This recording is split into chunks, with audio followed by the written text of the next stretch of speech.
जी मसीह praise the Lord hallelujah. कुरिन्थियों के नाम संत पौलुस का दूसरा पत्र अध्याय 2 पद संख्या 17। 2 Corinthians chapter 2 verse 17। हम उन बहुसंख्यक लोगों के समान नहीं जो वचन का सौदा करते हैं, बल्कि ईश्वर से प्रेरणा लेकर मसीह से संयुक्त होकर ईश्वर की आंखों के सामने सच्चाई से हम वचन की घोषणा करते हैं। ईश्वर से प्रेरित होकर मसीह से संयुक्त होकर प्रभु की दृष्टि के सामने, आंखों के सामने सच्चाई से हम वचन का प्रचार करते हैं। संत पौलुस ये कहता है कि बहुत सारे लोग प्रभु का वचन का सौदा करते हैं,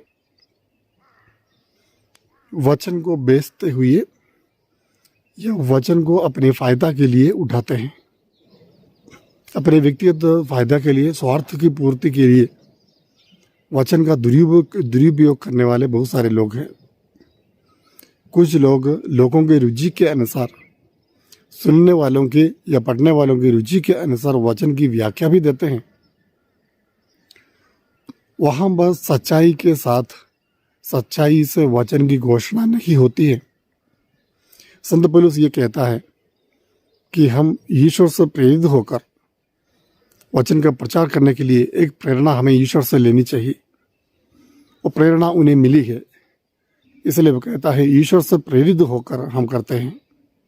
इतना ही नहीं, और मसीह से संयुक्त होकर, मसीह से संयुक्त होना, मसीह से एक हो जाना, मसीह ने मुझे अपने अधिकार में ले लिया है, इस बात को समझते हुए मसीह के साथ एक होकर, मसीह के मन को अपनाते हुए, मसीह के मनोभावों को अपनाते हुए, उनके हृदय के आग्रह को, इच्छा को अपनाते हुए जो लोग वचन की घोषणा करते हैं, वचन का प्रचार करते हैं, वे सच में मसीह से संयुक्त हो गए हैं। तो जो लोग मसीह से संयुक्त होकर जीवन बिताते हैं, उन्हीं लोगों को प्रचार करने का अधिकार है। आगे वो कहता है, ईश्वर की दृष्टि के सामने ईश्वर सब कुछ देखते रहते हैं। मैं क्या प्रचार करता हूँ, मैं किस प्रकार वचन की व्याख्या देता हूँ, परमेश्वर जानता है। तो प्रभु की दृष्टि मुझ पर लगी हुई है, इस विचार वचन बांटते समय मुझे होना चाहिए। तो ईश्वर की दृष्टि भी सामने सच्चाई से हम वचन का प्रचार करते हैं। सच्चाई से वचन में जो लिखा है उसको वैसे ही बताना, वचन का अर्थ वैसे ही बताना, उसके साथ किसी प्रकार का समझौता नहीं करना चाहिए। सुनने वाले को कैसा लगेगा, उनको अच्छा नहीं लगेगा, या मुझे वहाँ पर प्रसिद्धि नहीं मिलेगी, मुझे वहाँ से आदर सम्मान नहीं मिलेगा, ऐसे सोचते हुए वचन के साथ समझौता नहीं करना चाहिए। वचन को तोड़ मरोड़ कर पेश नहीं करना चाहिए। सच्चाई से वचन की घोषणा होनी चाहिए। संत पौलुस आज यही बात आज हमसे कहते हैं।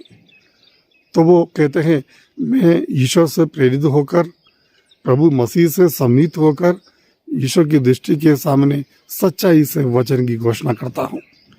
ये सच्ची घोषणा है, ये सच्चा प्रचार है। प्यारे भाई और बहनों, बहुसंख्यक लोग ऐसे हैं जो वचन के साथ सौदा करते हैं, वचन का सौदा करते हैं, वचन को बेचते हुए वचन के सहारे अपने पेट भरने का प्रयास करने वाले लोग, अपने जेब भरने का प्रयास करने वाले लोग हमें देखने को मिलते हैं।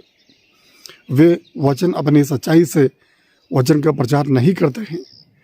वे लोगों की रुचि के अनुसार, जो लोगों को अच्छा लगे, जिसे सुनकर लोगों को अच्छा लगे, बुरा ना लगे, ऐसे वचनों का इस्तेमाल करते हुए और लोगों की रुचि के अनुसार उसकी व्याख्या देते हुए प्रचार करने वाले लोग आज बहुत सारे हैं।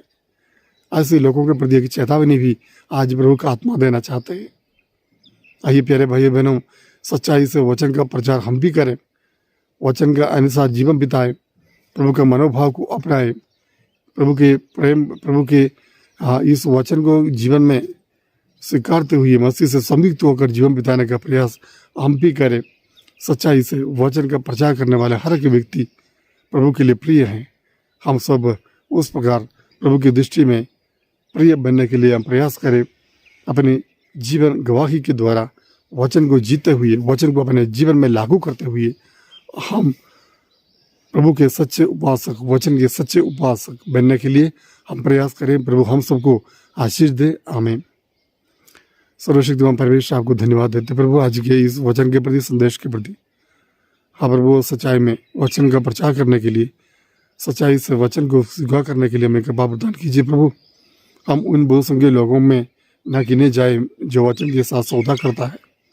हाँ प्रभु, सच्चाई से आपसे समीप होकर आपकी आंखों के सामने आपसे प्रेरणा लेते हुए वचन का प्रचार करने के लिए हमें सामर्थ्य और शक्ति दे। आमीन। सर्वशक्तिमान ईश्वर पिता और पुत्र और पवित्र आत्मा आपको आशीर्वाद प्रदान करे। आमीन।